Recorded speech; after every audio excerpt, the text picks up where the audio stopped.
बेटियां फैशन में, बेटे व्यसन में, माता पिता टेंशन में। थोड़ा सुधार करो। और दूसरों को जो टेंशन देता है कभी सुख नहीं पाता। जिस समय महाराजा धृतराष्ट्र चिंता की चिता में जल रहे थे, मन बहुत दुखी था। संजय के द्वारा कुरुक्षेत्र के समाचार सुन करके मन में ज्वाला जल रही। एक आग बाहर लगती है, वो तुम्हारे शरीर को जलाती है, लेकिन दूसरी चिंता की आग आपके भीतर लगती है और भीतर ही भीतर खाक करती है। जब जब धृतराष्ट्र दुखी होते थे, चिंतित होते थे, तब तब विदुर को बुलाते थे। विदुर को बुलाया। विदुर बड़े सरल व्यक्तित्व के धनी थे। तुरंत आते हैं, कहते हैं राजन कैसे याद किया।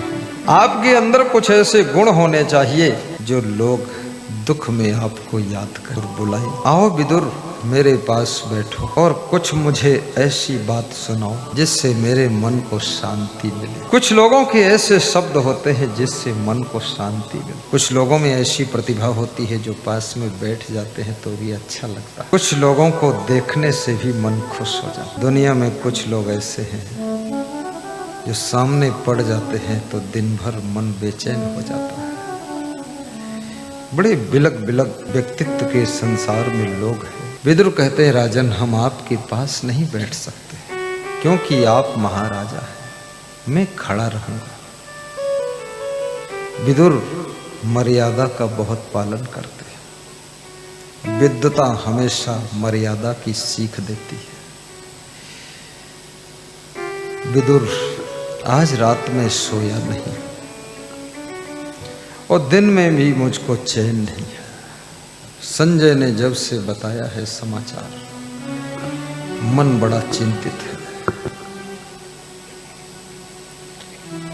किस बात से तुम चिंतित हो सकते हो ये तुम्हारा मन ही जान सकता है।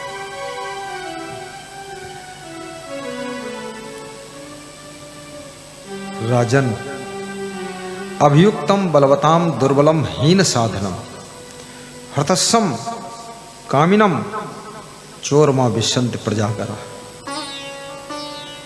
रात में नींद उसको नहीं आती है हे धृतराष्ट्र मेरे ज्येष्ठ भ्राता, जिसका सब कुछ हर लिया गया, और उनको भी नींद नहीं आती है रात में जिनकी चोरी करने की आदत है, उनको नींद नहीं आती है। जो लोग किसी बलवान से बैर ठान लेते हैं, स्वयं बहुत कमजोर हैं लेकिन बहुत बड़े बलशाली से शत्रुता हो चुकी है। हे राजन क्या आपका इन दोषों में से किस दोष से संपर्क हुआ है? विदुर तुमसे कुछ छिपा नहीं। पांडव मुझे ऐसे दिख रहे हैं जैसे सिंह है और ये कौरव ऐसे दिखते हैं जैसे बकरियां हैं, लेकिन पांडवों से हमारे कौरवों का बैर ठन चुका है। कभी कभी सपने में कौरवों को मरा हुआ मैं देखता हूं, बड़ी चिंता होती है। राजन जो सपना देख रहे हो ये बहुत शीघ्र साकार होने वाला है। अभी थोड़ा समय है, इस सपना को बदल सकते हो। पांडव ऐसे हैं जैसे जंगल का सिंह होता है, कौरव ऐसे हैं जैसे जंगल होता है। जब सिंह को कोई मारने आता है तो सिंह जंगल में छुप जाता है और जान बच जाती है, और जंगल जब कोई काटने आता है तो सिंह जोर से गरजता है तो सिंह के भय से जंगल भी कटने से बच जाता है। ये पांडव कौरवों के रक्षक हैं और ये कौरव पांडवों के भी रक्षक हैं। इसलिए ईमानदारी से न्याय कीजिए ताकि दोनों सुरक्षित रहें। इसी कारण आपकी नींद उड़ रही है। जब मनुष्य मन में गलत सोचता है तो उसकी प्रसन्नता खत्म हो जाती है। अभी यहाँ पर इतने लोग बैठे हुए हैं, एक आदमी सोच रहा है कि सब लोग सत्संग ध्यान से सुनने लगे तो किसी के जूते पहनकर चला जाऊं। दूसरा आदमी सोच रहा सत्संग खत्म हो तो गुरु जी को माला पहनाऊं। एक लेडीज सोच रही है सत्संग समाप्त हो, गुरु जी को भेंट चढ़ाने के लिए सब महिलाएं जाएं तो उसी भीड़ में मैं भी जाऊं और किसी महिला की सोने की चैन खींच लूं, अपने घर चली जाऊं। दूसरी महिला सोच रही है नहीं, मैं भी गुरु जी के पास जाऊंगी, एक फूल दान कर दूंगी। किया कुछ नहीं किसी ने, ना भी जूता चुराया है, ना गुरु को माला पहनाया है, न चैन खींचा है, न गुरु को फूल चढ़ाया है, लेकिन भावना, जिसके अंदर भावना चैन खींचने की है वो अभी से बेचैन है। उसके मन में डर है, भय है, चिंता है, धड़कन है, घबराहट है कि जब चैन खींचेंगे कोई देख लेगा, पकड़ लेगा, पीटेगा, मारेगा, क्या होगा, इतनी पुलिस आई है, बड़ा लफड़ा है। और लेकिन जो 2 फूल चढ़ाना चाहती महिला, उसको कोई चिंता नहीं है, उसका मन भी फूल जैसा खिला हुआ है।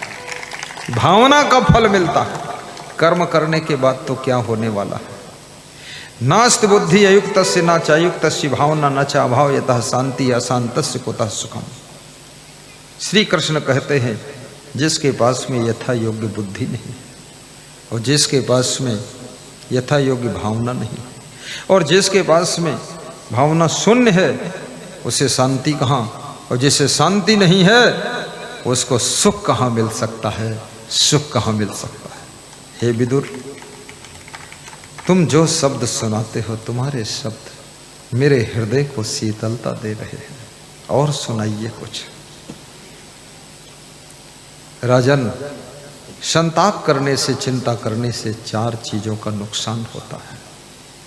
संतापात भ्रश्यते रूपम, संताप करने से मनुष्य का सुंदर रूप नष्ट हो जाता है। याद रखना, काम करो, मेहनत करो, प्लानिंग करो, डिसीजन लो, लेकिन थोड़ा मन को निश्चिंत भी रखा करो। वेद ऋषियों ने 10,000 वर्ष पहले कहा था कि सोने के समय सिर्फ सोइए, खाने के समय सिर्फ खाइए और ध्यान के समय सिर्फ ध्यान कीजिए। ज़्यादा हलचल में मत रहो। जो कमाया है उसका थोड़ा आनंद लेने का तरीका भी सीखो। जो बनाया है उसको थोड़ा अपने जीवन में सुख सुकून से भोगना भी सीखो। कहाँ तक अंधी दौड़ में लगे रहोगे? परेशान मत हो। तुम्हारा प्रारब्ध बहुत बलिष्ठ है, छोटा मोटा भाग्य नहीं तुम्हारा है।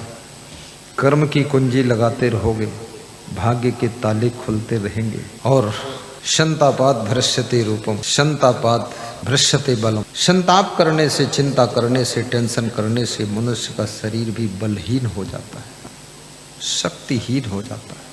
ऊपर से देखने में लगता है ठीक है, लेकिन भीतर से कमजोर हो जाता है। और आजकल ज़्यादातर लोग ठीक से सोते नहीं हैं। बिस्तर तो बहुत अच्छे पर नींद अच्छी नहीं, सोते ही नहीं लोग, सोचते बहुत। मत सोचो, बहुत सोच लिया, 16 घंटे बहुत सोच लिया, 18 घंटे सोच लिया, अब सो जाओ, सो जाओ मेरे लाल। लोरी सुना दी जाएगी, सो जाइए। सोना भी सीखो, समय पर जागना भी सीखो। संतापात भ्रश्यते व्याधि में क्षति।